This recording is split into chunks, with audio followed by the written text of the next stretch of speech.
Hi guys, welcome along to the video. And it's 59 days till I do my 200-mile ultramarathon. Out on a training run this morning. Thought I'd mix up the terrain a little bit, so we've got some paved stuff and some hills and trails and stuff. And I'll go through kind of where I am as regards training so far and the program that I'm following, which will hopefully allow me to cross that finish line in 59 plus 3 or 4 days time.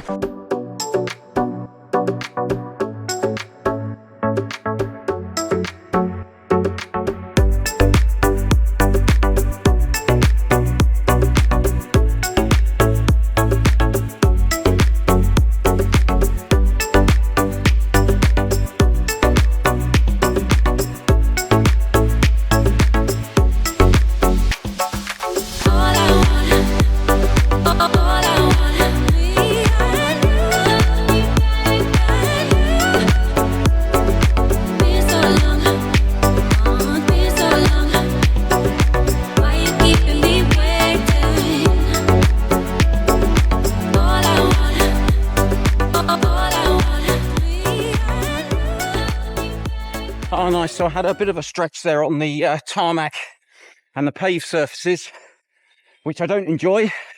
Used to do quite a lot of road running, but now I just love the trails. 59 days until the Wild Horse 200, and I'm pretty pleased with how it's going. I had a niggle with my leg that kind of held me up for a little bit. So I'm behind schedule really where I want to be. But I'm kind of happy. And in terms of my actual training strategy, well, to be honest, there isn't really one. I tried in the past to follow regimented routines of, Tuesday you'll do hill reps and Wednesday you'll do speed sessions and things like that. And I just couldn't get on with it. It just didn't fit in around my life. And I'd found that if I missed, say, a couple of Tuesdays hill sessions, the whole plan just went out the window. So some people might say that what I'm doing is junk miles. I'd actually disagree. I found that just time on feet is really the best way of doing it. And if you can do that on the similar terrain, or ideally the actual terrain that you will be running on if you've got an ultramarathon booked, then so much the better. But just getting out there doing stuff, I've noticed a real difference. And a lot of ultramarathon running is a mental game. And take today, for example. It's pretty drizzly. On Friday, I ran 13 miles. Yesterday, I did 18. So the last thing I wanted to do at 7 o'clock this morning was get out and go for a run. And I did. It wasn't an option not to, because it's part of my training session. So in terms of what I've done today, yeah, there'll be a physical payoff, but it's more of a mental thing in that I'm conditioning myself to do that, to get out and go running when I don't want to. And there's a few other tricks that I do to really strengthen that mental resilience. One of the techniques I often use when training is to do a solo out and back. And that does play with your mind, particularly if it's a long one, because you realise that every step forward you take is a step you've got to run back again. So that's a really good way of developing mental strength, because, the easy option is obviously not to run so far out, and then you don't have to run so far back again. Another little thing, if I'm planning a long run, I'll often run close to my house towards the end and then add a few miles on.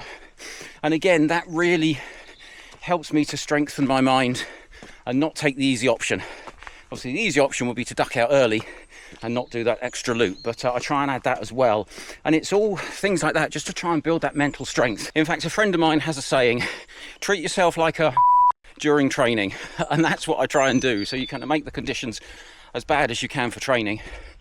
And then hopefully when you come to the actual event, it'll be happy days. Maybe not quite happy days, but at least you'll know what to expect, and you will be mentally tough enough to cope with what's ahead of you.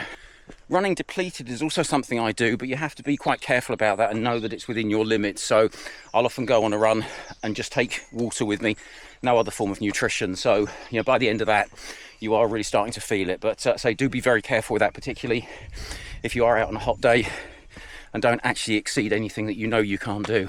And as with everything with the training session, as I mentioned, today was a bit of a struggle to get out of bed, but it wasn't a decision I had to make. I'd made the decision previously. I was going to go for a run today. And once I'm out, it took a little while, I must admit. I was slogging along the seafront, and I really don't want to be doing this. But now I'm loving it. Absolutely loving it. Sunday morning, all is calm. And it's a good way of just, as well as getting some extra miles in the legs, just clearing the head a bit as well. So yeah, all is good. I also like to mix up my training with a mixture of solo and group runs. So for example, yesterday I actually ran with the biggest group I've ever run with. It was 18 people, and that went really well, so really enjoyed that. But I do also enjoy the solo runs as well, so just kind of getting as much variety in there as possible, because training for ultras, you're doing quite a lot of training and on your feet for a long time. So if you can add a bit of variety in there, do different routes, do runs alone, do runs with other people, different times of day, that kind of thing, it does add to the variety and hopefully keeps boredom at bay. And trail running in particular is a really social area to be in, and I know social media gets a bad rap, but I think it's great. I've joined several trail running groups in the local area, and I made some really good friends. So sometimes we do group runs, other times I'll go with one or maybe two other people, and as I mentioned, a lot of the time I go solo running as well. And you do find that when you go running with people, even if you don't know them very well at the start, because you're spending a lot of time out on the trails, you may be out for 3, 4, maybe more hours, and most of it is not high intensity. They say if you can't hold a conversation because you're out of breath, then you're putting too much effort in. So you do get some very chatty runs, which is really good. So I've made some very good friends as a result of running. But I do have other things in my life as well beyond running, so sometimes it can be tricky to fit those in. Oh, hello Daisy, how are you? Look what I just found. Hello, beautiful. Hello.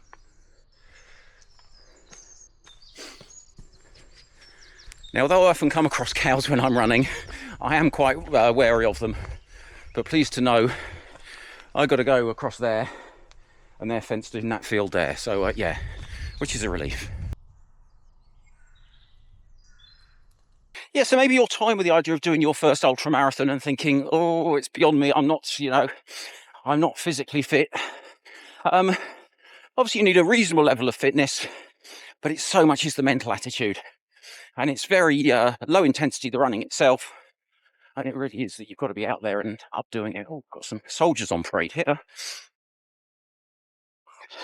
I better stop recording, actually, because I might be breaching the Official Secrets Act or something.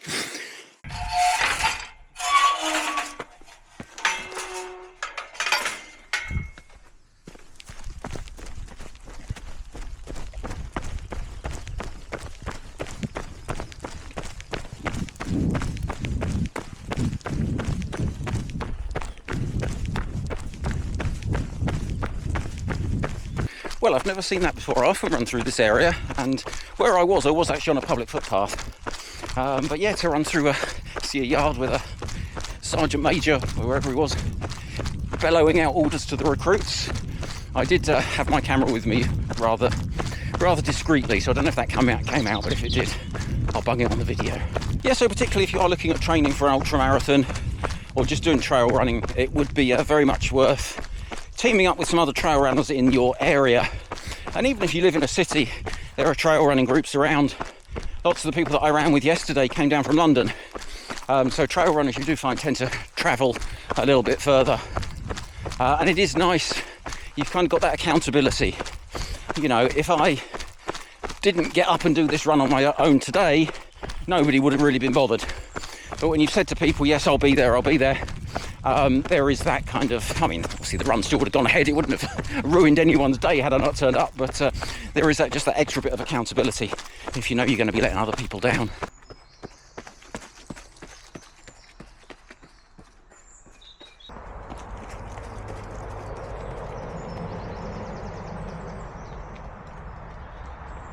So thanks ever so much for watching this video. Hope you've enjoyed it, and I will keep up to date now. We're getting close.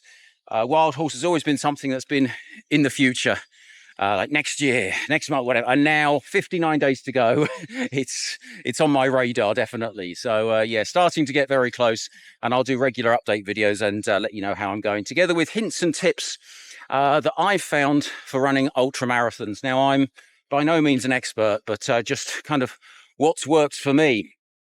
And if there's anything you'd like me to cover, or maybe you agree, maybe you disagree with some of the things I've said about, running schedules and things like that, then drop a note in the comments below. And if you haven't done already, if you wouldn't mind liking this video, and subscribing to the channel as well. That would really help. Channel's building nicely. We've been going about a month, and yeah, very pleased with how progress is going. If you are one of those subscribers, thank you so much for doing that. And I'll also bung my Strava link on somewhere on the video as well. So if you want to follow me on Strava, more than welcome to do that as well. Well, whatever you're up to, I hope you're living your best life, and I'll be back with another video soon.